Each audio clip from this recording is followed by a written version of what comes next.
Hey guys, Coach Alex Gonzalez from Maximize Potential coming at y'all with a great Mobility Monday. We're a couple of weeks into Squattober, and this week we're focusing on front squats. Now, a front squat or a front rack position isn't something that we normally see for day-to-day gym goers, but it's very frequently used in Olympic lifting and is very important to making sure that we have a nice, strong, well-rounded core. So today I'm going to go over a couple of different ways that we can get into a better front squat position. But before we get into that, new Squattober shirts have dropped. As always, these are going to be a limited run. Check out the back. I'm really loving it here. Of course, you know, they fit really well around the arms. They taper super well around the waist here. Like I said, they're a limited run, so grab one while you can. I'm going to leave a link down in the comments below. Today, I'm going to take us through the process of how to test, treat, and then retest our front rack position. So let's jump right into it.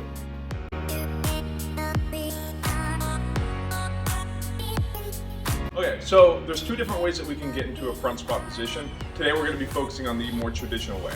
So when we approach the bar, always remember that anytime we get into a barbell exercise, we want to make sure our hands are nice and even.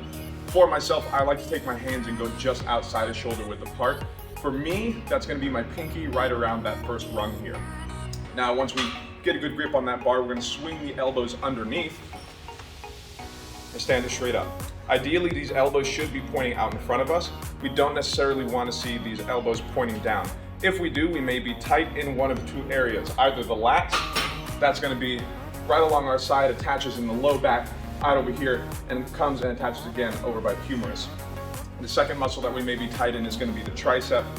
Now, if we follow main mobility rules when it comes with roll, stretch, strengthen, we should be able to increase our mobility. So, again, getting a good look at this position, nice and even on the hands, elbows are straight up, and we stand it straight up. Now the rest of the squat is going to be the exact same as we normally do with any other kind of squat. Feet about shoulder width apart, maybe just outside if you'd like. Then those hips pushing straight back, and straight back up.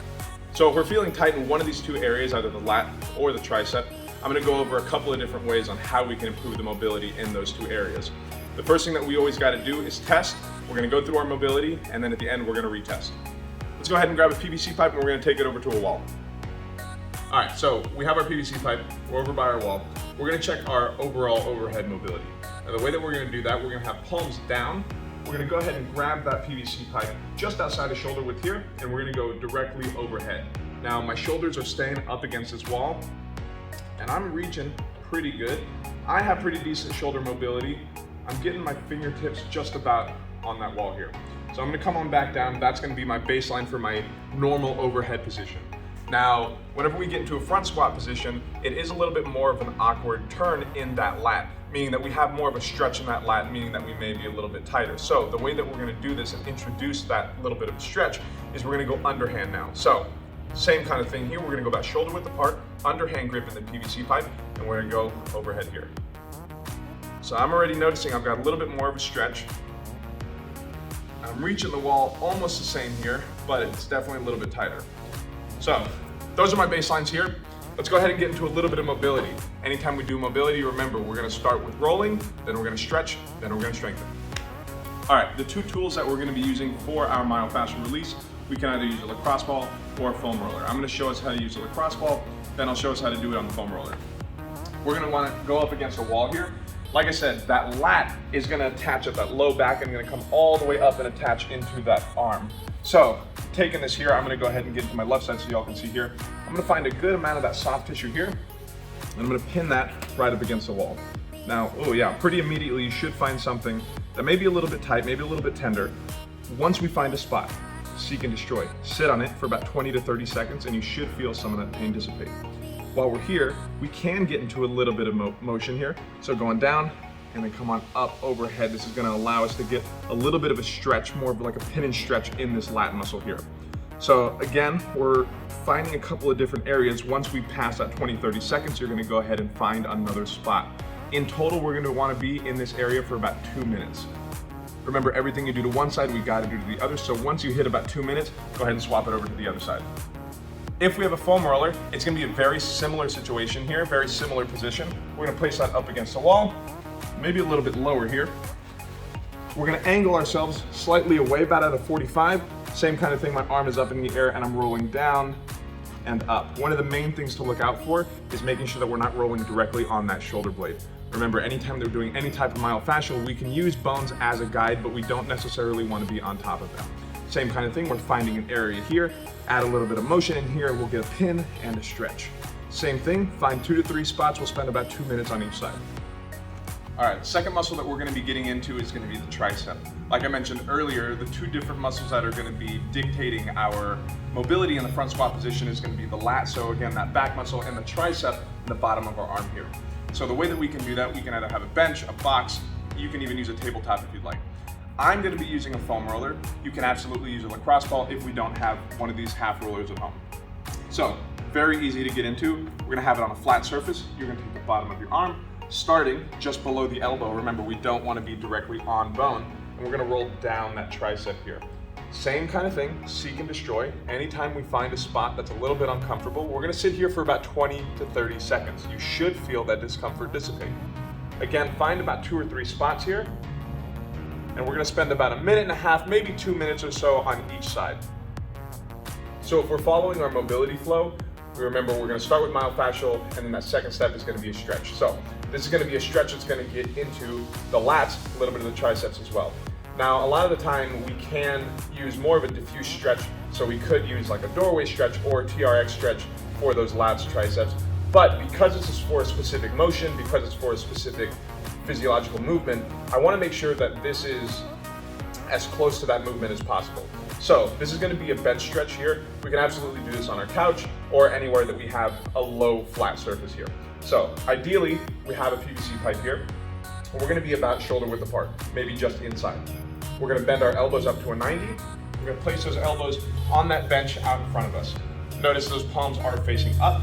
And we're coming down here and we're arching just slightly in the top of the back. This is gonna give us a good stretch in the lats and the triceps. I do not wanna see an arch in that low back. So notice how I have an arch in the low back. I'm more so getting a stretch in the mid, that T-spine area, rather than getting into the top of the back, the lats, and into the triceps here. I'm gonna hold this for about 15 seconds or so, and then relax off of it. Like I said, because this is for an exercise, I do wanna make this a little bit dynamic. So let's go 3 sets of 15 seconds. So second one here, really rounding that top of the back here. Good stretch into the lats or so. We're gonna go 15 seconds, like I said, 3 sets here. Our next exercise that we're gonna be doing here is gonna be a strengthening exercise. So we want to get into an eccentric load of the muscle. There's a lot of studies that have come out that have shown that eccentric portions of an exercise really help in putting not only a load, but an extra stretch on that muscle. So for those of us who don't necessarily know or don't remember, the eccentric portion of an exercise is going to be the lengthening portion of the exercise. So in particular, this exercise that we're doing is going to be a lat pull down or a banded lat pull down. The eccentric portion is going to be this elongating stretch portion at the bottom here. So we want to have a little bit of assistance at the bottom here, and then slowly come on up. Make sure to activate that lat here. So we come on up, and you should feel a good stretch in that lat. Same thing, assist yourself as you come down, and then slowly, eccentrically release that. Like I said, we should feel a good stretch in that lat here. If we want to get a little bit more activation, we're going to go ahead, have that palm face yourself, that little twist, and the hand is going to add a little bit of a twist in the forearm, give us a little bit more of a stretch in that lat. Same kind of thing, eccentric load as we come on up. Assist and eccentric load as we come up. Let's go ahead and go about 2 sets of 15 here. Now again, following the same mobility flow, we've tested, we rolled, we stretched, we strengthened, now we have to retest. So let's see the difference here. Again, my hands are going to be overhand here, and I'm going to be coming over top. My shoulders are up against the wall. I can already feel my whole hand is up against the wall. I was just hitting my fingertips up on that wall earlier. Let's go ahead and try the other way again. Palms up towards the sky. It's going to give us a little bit more of a stretch into that lat. Coming on up. Oh, way easier here. If I had a little bit more room past this bar, I could probably put my palms on the wall up against it. So, pretty good difference here. Go ahead and try it out at home. Well, how about that? That was easy, painless, and improved my mobility rather quickly.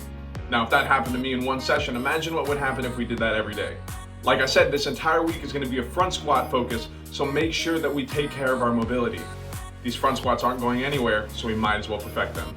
But that's going to do it for today's video. Like I mentioned earlier, new Squattober shirts are in. I'm going to leave a link down in the comments. They're a limited run, so grab one while you can. Well, that's going to do it for us today, guys. I hope we learned something new. Remember, this is always a conversation, so go ahead and leave a like. Comment down below with something that we learned, any questions that you may have, or any suggestions for future content that you want to see. But other than that, I'm Coach Alex Gonzalez. Y'all be good, drink some water. I'll see y'all in the next one.